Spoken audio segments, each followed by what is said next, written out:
Hey guys, it's 10 Types, and today I'm going to be talking about how to complete your daily challenges using theme decks and just the best way to do it. And themes is really good because you're not going to have to search for new decks and stand and expand it every time a new set comes out or rotation happens. So pretty much this is by far the best way to do it, and probably the most fun in my opinion as well. If I sound a bit dead, it's because I kind of am. I got COVID, so sorry about that, guys. But let's just get into it. For the first type, grass, it's pretty clear. It's obviously Rillaboom if you've played much themed.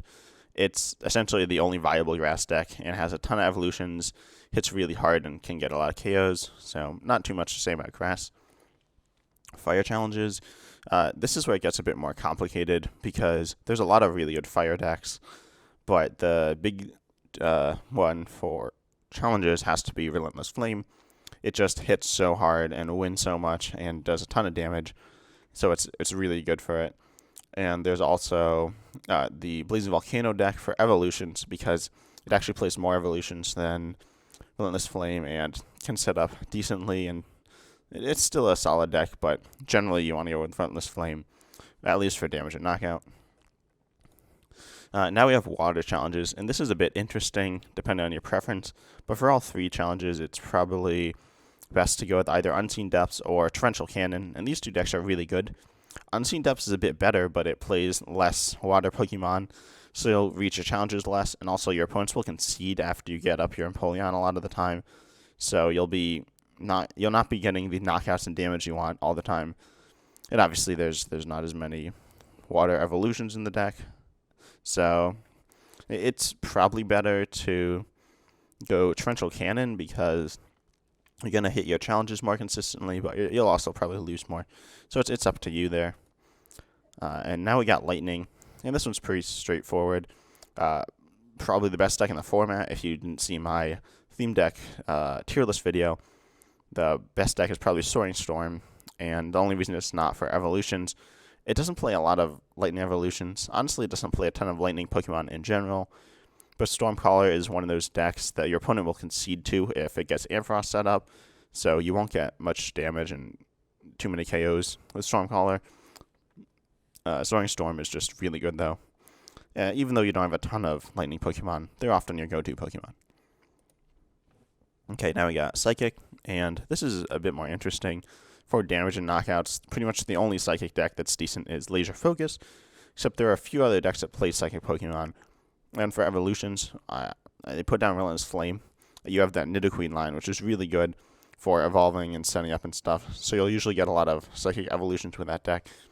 And with Twilight Rogue, that's really good because you just have a ton of Psychic evolutions, more than I think any other deck. It's not always the most consistent or strongest deck, though. So I think either of those are fine. If you want to go for wins, go for Relentless Flame, but you might make faster progress with Twilight Rogue.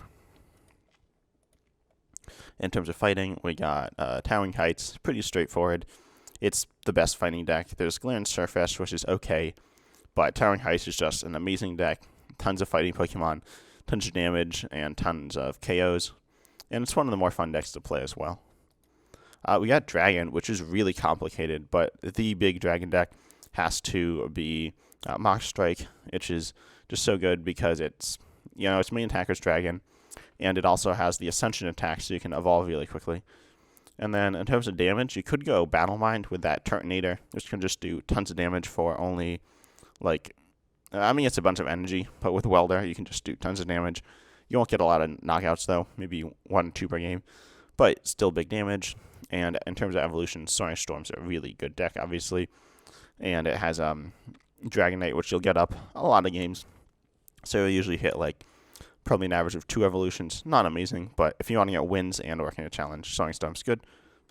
And now we have Metal. This one's super obvious. There's only 2 Metal decks, Zacian and Zamazenta. And Zamazenta's just better. It's not that much better, but it also has more Metal Pokemon, so it just makes more sense here. And it's a solid deck. Suffers from bad typing, but it's decent. Now we got Fairy decks, and if you notice here, all the decks are facing the other way here because they're older. All the other types have decks that are Sun and Moon on, which is pretty much all the viable decks. And so Fairy challenges are one of those things that you might just not want to go for. The evolutions are the easiest, And Enchanted Echo gets you the evolutions decently quickly because you can attach energy to evolve your Pokemon, which is really nice.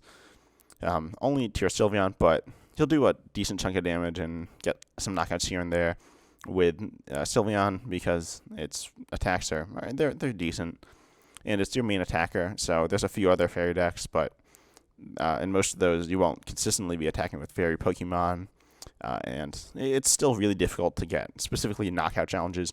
And you'll probably lose almost all your games with the deck, but it's the price you have to pay if you wanna get your fairy challenges. And this is honestly probably the best way to do it. Some other types have type decks in standard, but there's no fairy Pokemon in standard, so you can't do that. And in expanded, there aren't really many fairy decks either. So just do it here. It's a bit of a grind, but it'll pay off in the end. Now we got the last type, that's Darkness, and we got Destruction Fang. It's pretty much the only dark deck from Sun and Moon on, and it's not particularly good, but you got the Hydreigon, you got the Houndoom, two mediocre dark Pokemon that they will get damage, evolutions, and knockouts over time, and you'll win some games. So it's not the best deck, but it's essentially the only dark deck, so it's what you should go with. And I think that's all the types. So if you have any suggestions, leave them down in the comments below.